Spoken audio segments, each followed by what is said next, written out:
arrancar con la última parte de la clase, vamos a hablar de enfermedad pulmonar obstructiva crónica.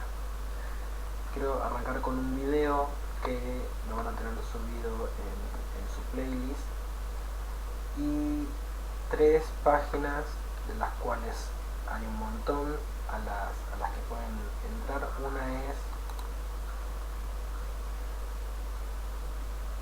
la Asociación Argentina, a ver si la pueden ver acá, la Asociación Argentina que estudia esta enfermedad, EPOCAR, tiene un estudio argentino. Ese es el video que tienen para ver.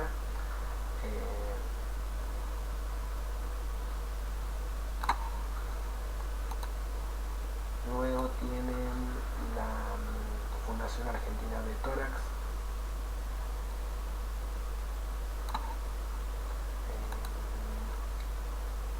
también salió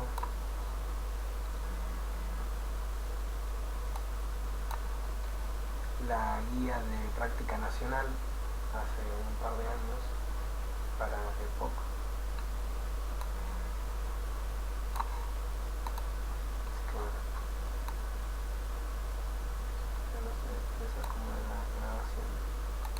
Les dejo las 3 páginas acá.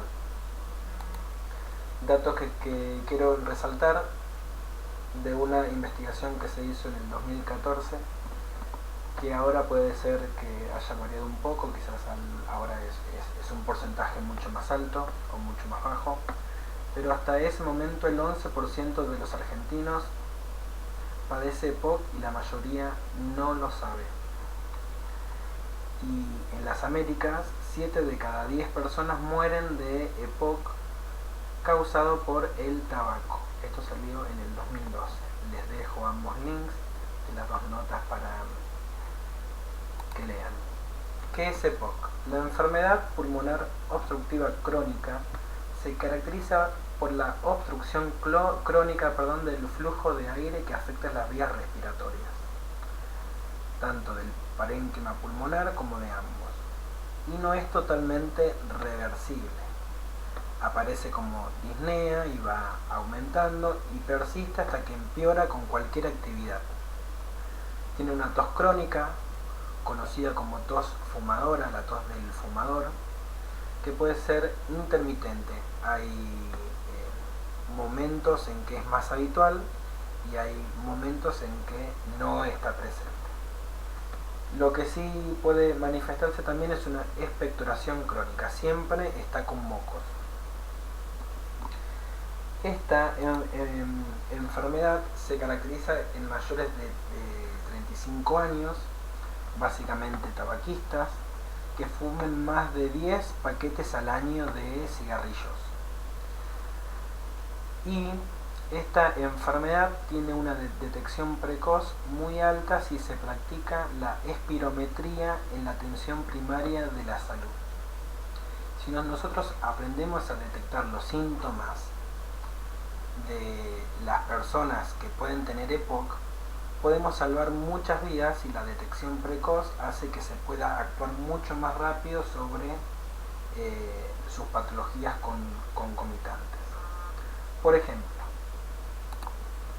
tenemos el primer caso, una sospecha en la atención primaria de la salud, una paciente fumadora de 43 años con consumo acumulado de 40 paquetes al año, que acude con un episodio de catarro mantenido durante más de una semana, con tos y expectoración asociados a cierta dificultad respiratoria. Nuestra paciente manifiesta cierta dificultad respiratoria para hacer ciertas actividades.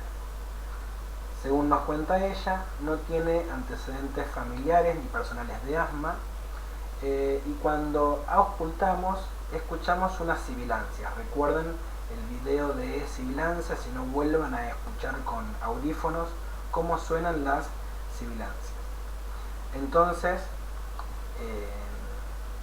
una de las acciones de enfermería que podríamos tomar acá es la interconsulta con el neumonólogo y ver la posibilidad de una espirometría para ver cómo están sus pulmones. Los pacientes que sufren estas exacerbaciones frecuentes tienen una caída rápida de la función pulmonar y un deterioro de la calidad de vida con un mayor riesgo de mortalidad. Entonces, por eso hay que prestarle atención. Tenemos un caso 2, paciente fumadora de 53 años con un consumo acumulado de 40 paquetes al año que acude por un esguince de tobillo leve o moderado, de leve a moderado. En la auscultación escuchamos el murmullo vesicular normal. Como educadores ofrecemos consejos antitabacos. Niega disnea, niega tos, niega expectoración, ese catarro habitual. El familiar nos indica que no para de toser y que tiene expectoración ocasional matutina. A la mañana cuando se levanta tiene una tos horrible hasta que puede sacar todo eso de los pulmones. Y ella justifica que es tos fumadora. Acá podemos observar cómo progresa lentamente y que muchas veces los pacientes no son conscientes de este problema y que achacan esos síntomas a la disminución de la actividad por la edad. Dice que se están volviendo más viejos, por ejemplo. Y no consideran que algo que es súper importante y es algo para rescatar como factor indicador, que es la tos fumadora.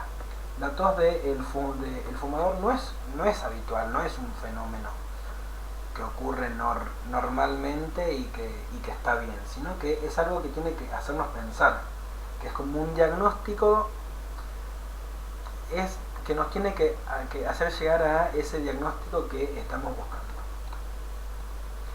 Por último, el último caso, paciente fumadora de 63 años que acumula 60 paquetes al año, acude por disnea cuando hace mínimos esfuerzos, o sea, cuando intenta levantarse, que está sentada, tiene falta de aire. Presenta expectoración de aspecto verdoso. Cuando auscultan, escuchan un roncus diseminado por las bases. Ha usado salbutamol desde hace varios años de manera ocasional, así que podemos prever que no tiene un control médico habitual.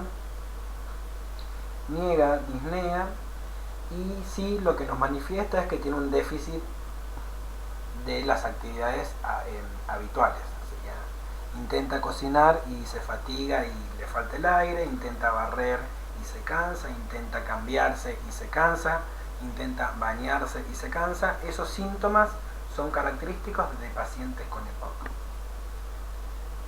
Si fueron prestando atención a este relato, este es el caso de la misma paciente,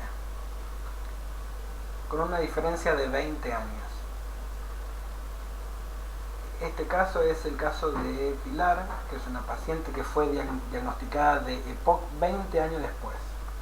Si nosotros, por ejemplo, hubiéramos hecho una espirometría cuando tenía 43 años, hoy, a los 63, 64, tendríamos una paciente diferente. Y fíjense qué diferencia puede hacer una espirometría, saber cómo están nuestros pulmones. Y en esto es importante hacer hincapié en la educación al paciente para reducir la mortalidad, en abandonar el tabaquismo, en tratar de disminuir todos los síntomas, promover ejercicios y alimentación saludable, promover las vacunas antigripales y antineumococócicas para que ese paciente se enferme menos veces al año y por supuesto prevenir la automedicación. El hecho de que nuestra paciente haya adquirido el PAF de salbutamol como medicamento habitual tiene que hacernos pensar de que no tiene un control con su médico y que necesita un tratamiento urgente.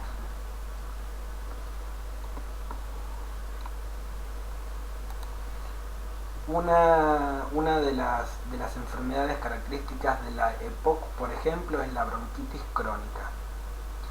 que se caracteriza por la presencia de esputo, de moco, de mucha cantidad de moco y tos durante al menos 3 meses en 2 años consecutivos.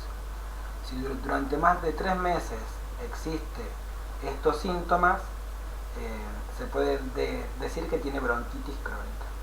Hay una inflamación de la mucosa bronquial, como pueden observar en la imagen. La luz se hace más chiquita y se llena de moco. Entonces, en el examen físico vamos a ver una inspección normal. Podemos escuchar a algunos estertores roncus.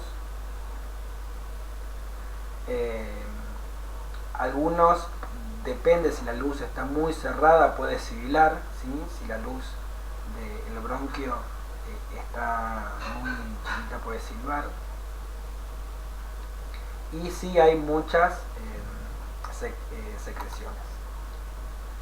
En cuanto a los enfisemas, es una distensión anómala de los espacios aéreos con destrucción de las paredes alveolares. Acá tenemos los enfisemas centrolobulillares. Este es un alveolo normal y este es un alveolo con enfisema, súper distendido, súper hinchado. Eso es producto de una respuesta inflamatoria crónica. Son infecciones a repetición que presenta este paciente. En esos casos ocurre un aumento del espacio muerto, porque ya no circula tanta sangre por esas partes, y ocurre hipoxemia. El corazón pulmonar es una complicación. El cor pulmonale, creo que si no lo digo mal en latín, es una insuficiencia cardíaca derecha ocasionada por la alta presión sanguínea de las arterias pulmonares. Entonces, es una cardiomegalia. Entonces, el hilio pulmonar está inflamado, el ventrículo derecho también se distienden las venas yugulares y hay dolor en la región hepática. Esto es característico de los enfisemas. ¿Cuáles son sus manifestaciones clínicas? Por ejemplo, el tórax es un tórax en tonel, es más circular, ¿sí? Tiene esta postura atípica para favorecer la inspiración, si no se le dificulta respirar. En estos casos el tratamiento es con broncodilatadores y con corticoides inhalados, los discos de corticoides en polvo para inhalar, que suelen usarse para las exacerbaciones recurrentes, ¿sí? Para cuando tiene alguna necesidad de urgencia. La valoración de enfermería para estos casos siempre, como ya se mencionó anteriormente, la exploración física y la revisión de los antecedentes patológicos primarios. ¿Cuáles son los antecedentes familiares? Recabar todos los signos y síntomas. ¿Cuándo se incrementó la disnea? ¿En qué caso ocurre? ¿Con qué ejercicio? ¿Cómo son sus hábitos de alimentación y su ritmo de vida? ¿Cuántos cigarrillos consume? ¿Desde cuánto tiempo? Intenten hacer el cálculo. ¿Hace cuántos años que fuma? ¿Cuántos cigarrillos por mes? ¿Cuántos por año? Fíjense qué postura adopta cuando se sienta. Si se esfuerza para respirar, si utiliza los músculos accesorios, si presenta cianosis bucal, cómo están las venas del cuello, si hay ingurgitación yugular, si está tosiendo, si presenta esputo, de qué característica es, si es verdoso, si es grisáceo. Si es grisáceo, por ejemplo, puede presumir que sea tuberculosis. Cómo son, de qué característica es, si los dedos son hipocráticos como los dedos de palillo de tambor, si hay ruidos en la respiración. Todos esos datos hay que ir recabando en nuestro registro. En cuanto al uso de los broncodilatadores y corticosteroides, vamos a explicar la técnica habitual con aerocámara o sin aerocámara para evitar que se desperdicie medicación. Bueno, acá les explico cómo se usa un inhalador. Hay que retirar la tapa, agitarlo. Cuando se hace la presión que se coloca sobre la boca y se hace la presión del dispositivo es cuando se hace la inspiración. Es más habitual para los pacientes que se les dificulta esta acción y les queda en la boca, usar aerocámara para favorecer la dispersión de las micelas dentro de la aerocámara y el paciente los pueda aspirar mejor. Contar hasta 1 minuto. Repetir todas las veces según indicación médica, independiente de si estamos en crisis, si hay que hacer ciclos cada 15 minutos.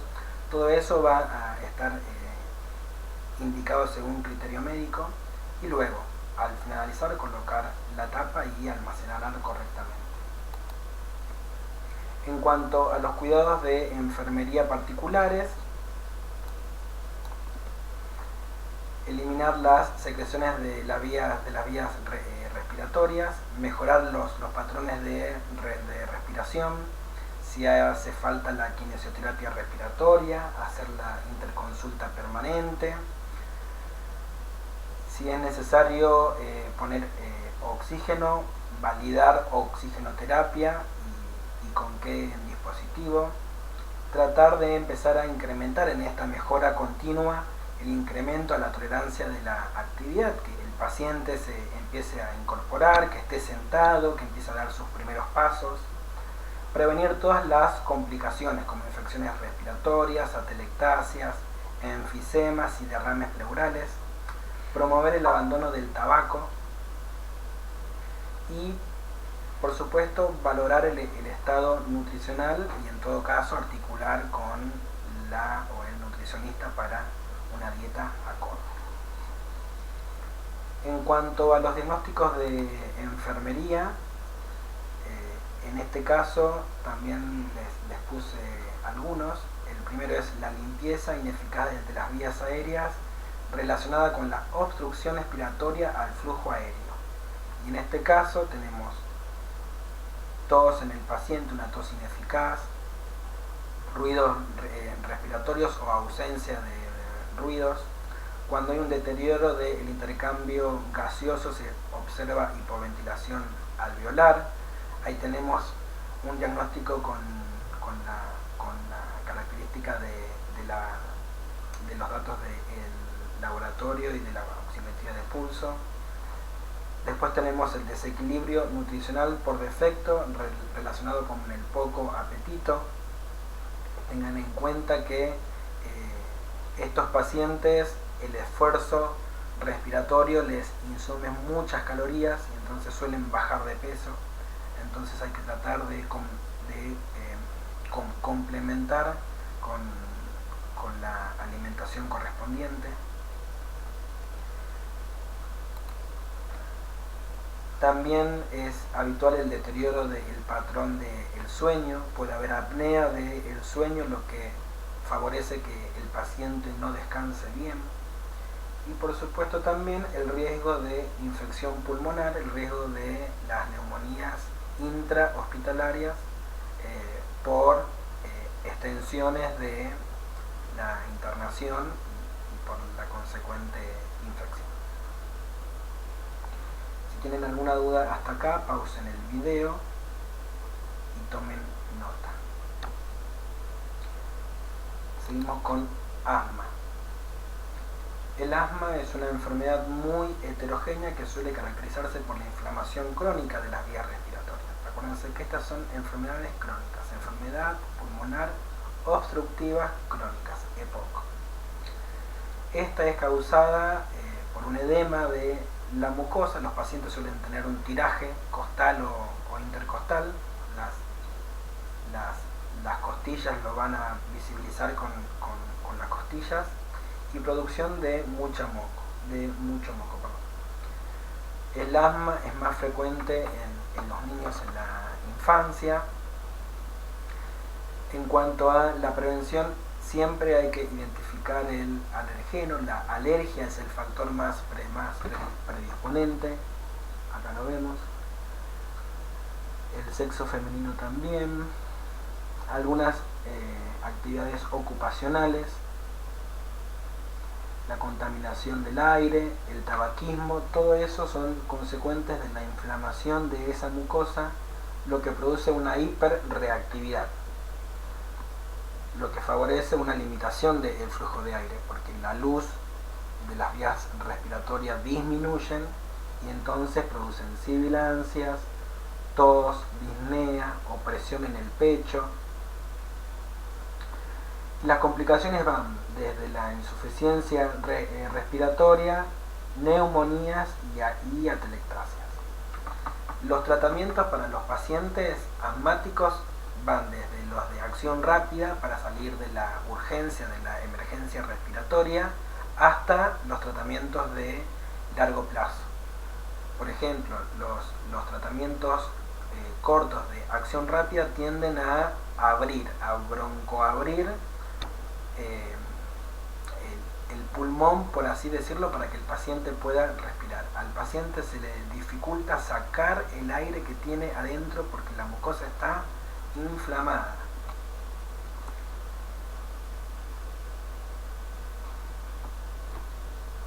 En cuanto a los episodios y a las crisis asmáticas pueden durar algunas horas y desaparecen con los broncodilatadores, y los ataques de asma pueden suceder durante varios días, con poco alivio entre las mismas. Si eso se hace cada vez más frecuente, se llega a un estado asmático que puede ser potencialmente mortal, porque tiene broncoespasmos a repetición, los broncodilatadores no funcionan, entonces se empiezan a obstruir esos bronquios, hay edema, insuflación pulmonar y puede llegar a un fallo respiratorio, con una hipoxemia y con una hipercapnia. Entonces, por eso es importante la detección precoz de estos signos y síntomas. En cuanto a los cuidados de enfermería, si es la acción rápida, si lo tenemos que sacar el broncoespasmo, bueno, vamos a tratar de tranquilizar a ese paciente y de sentarnos con él y de tratar de hacer los disparos del dispositivo del PAF para que pueda broncodilatar. También vamos a incorporar la administración de líquidos, ya sea por vía oral o por hidratación parenteral si el paciente queda internado. En caso de que lo necesite o que se indique fisioterapia respiratoria, ya sea por percusión, por palmoteo o por vibración para mover el moco. Y en caso de aparecer cianosis, ansiedad, taquicardia, arritmias o la desaparición de los ruidos respiratorios, emitir el alerta correspondiente. En caso de que esté en un paro respiratorio, comenzar con las maniobras de resucitación. Y esto es importante y viene de la mano de una de las acciones de enfermería más importantes, que es la educación al paciente sobre su enfermedad, sobre sus síntomas, sobre cómo utilizar estos medicamentos preventivos. Siempre tiene que tenerlo en la cartera, en la mochila. Si hay algunos que hay que administrarlos a horarios fijos, tenerlos presentes, cuándo y cuál usar el de rescate, recordarle nuevamente la técnica correcta, si va a usar aerocámara o directamente oral, y saber reconocer y manejar esas exacerbaciones según los síntomas. Acá les dejo la imagen para a los niños sobre cómo usar un inhalador.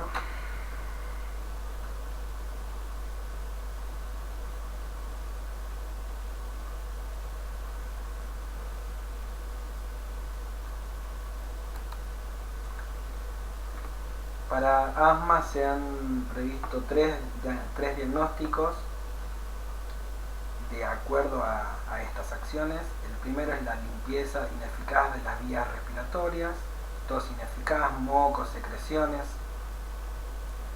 Todo eso favorecido por los signos y síntomas que esté sintiendo en ese momento. Los otros son ansiedad relacionado con la dificultad respiratoria y el manejo del régimen terapéutico relacionado con la falta de información sobre asma. Esto es súper importante para la educación al paciente.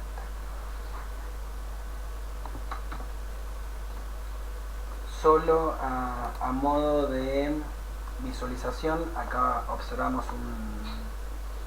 el drenaje pleural, cómo se inserta el dispositivo, la cánula y la sonda para drenar el líquido y la sangre.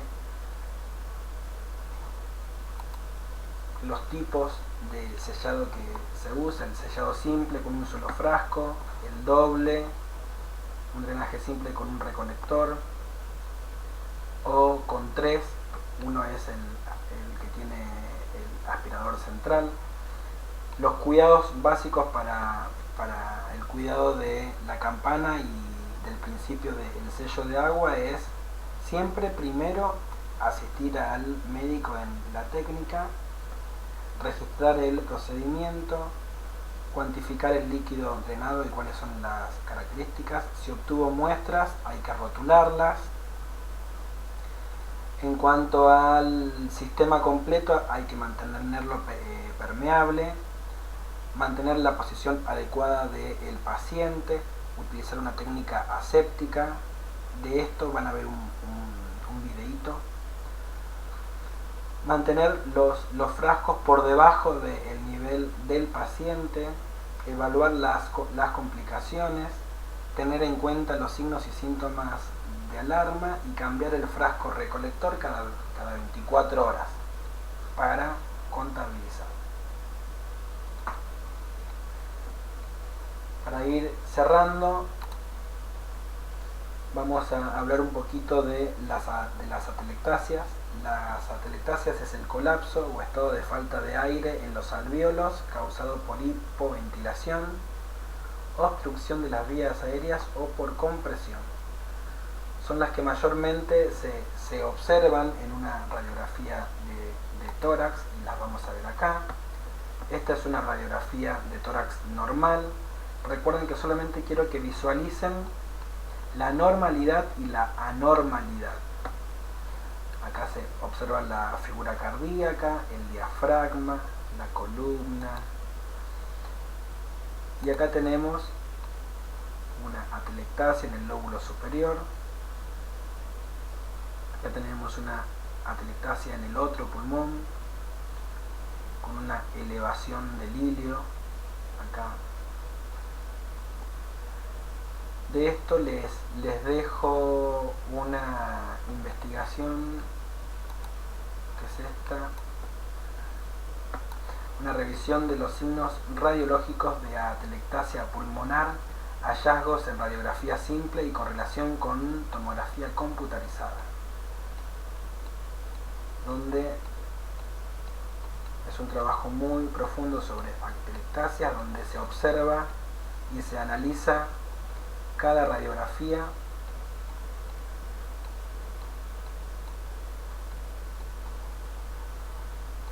Ahí pueden ver con su correlación en la resonancia. Para aquellos que estén interesados en profundizar más tema atelectasias, este documento está subido en la carpeta de complementarias.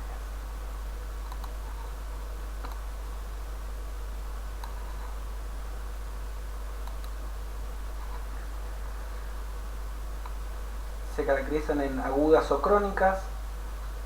Las agudas, tanto las agudas como crónicas, se caracterizan por cianosis, ya sea central o distal, por la obstrucción y la hipoxemia.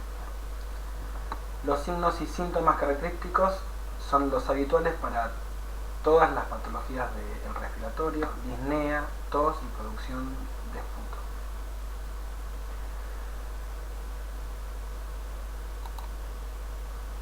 Hay que tener en cuenta que enfermería puede colaborar en la prevención de las atelectasias, habitualmente favoreciendo la movilización de los pacientes, la respiración profunda, la tos efectiva para movilizar las secreciones,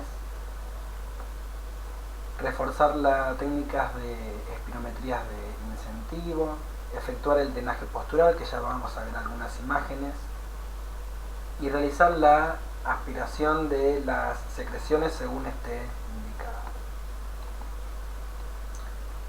Y por último, para que no quede solito, lo que es un neumotórax.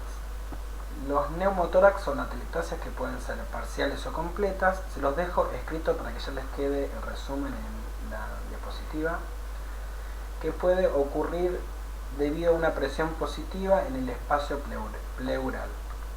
Si vamos al dibujito, el espacio pleural aumenta la presión positiva en ese espacio. Y ocurre una ruptura de la pleura parietal o visceral y el espacio pleural queda expuesto a la presión atmosférica. Acá vemos un neumotórax abierto y un neumotórax a tensión. Esto es interno y esto es externo. Los tipos pueden ser simples o espontáneos. Suele ocurrir en las personas que son flaquitas. Traumatismos secundarios o abiertos por un desgarro o por una herida, puede ser una fractura de costilla, una puñalada, una herida de bala.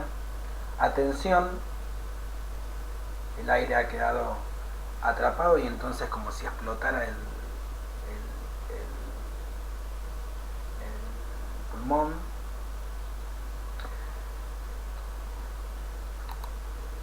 Y acá vemos las causas, que pueden ser por tabaquismo, genética, enfermedades pulmonares, las consecuentes del EPOC, como las que acabamos de repasar muy rápidamente, y el uso de ventilación mecánica o por neumotórax previos.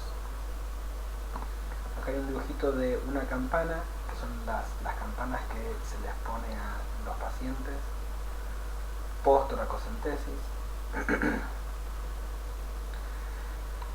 En el de acá arriba, en el neumotórax abierto, el aire entra en el tórax durante la inspiración y sale durante la expiración.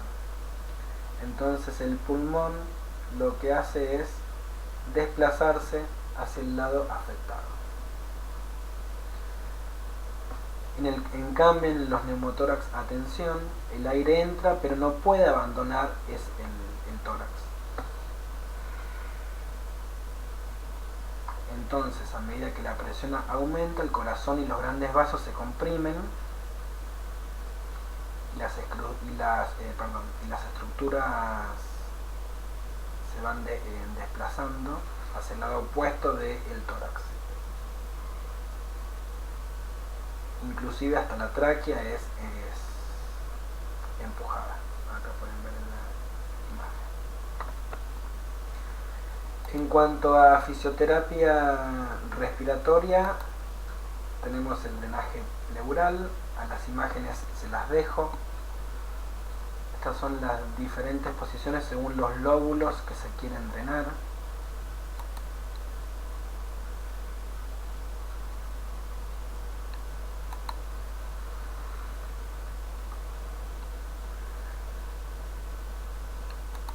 Esta es la técnica de tos eficaz para que el paciente pueda expectorar correctamente. La técnica de percusión y de vibraciones.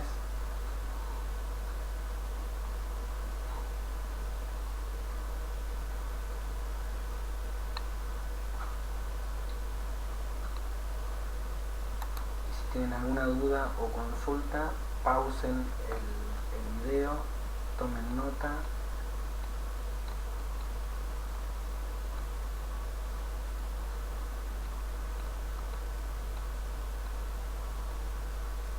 Y nos vemos la próxima clase.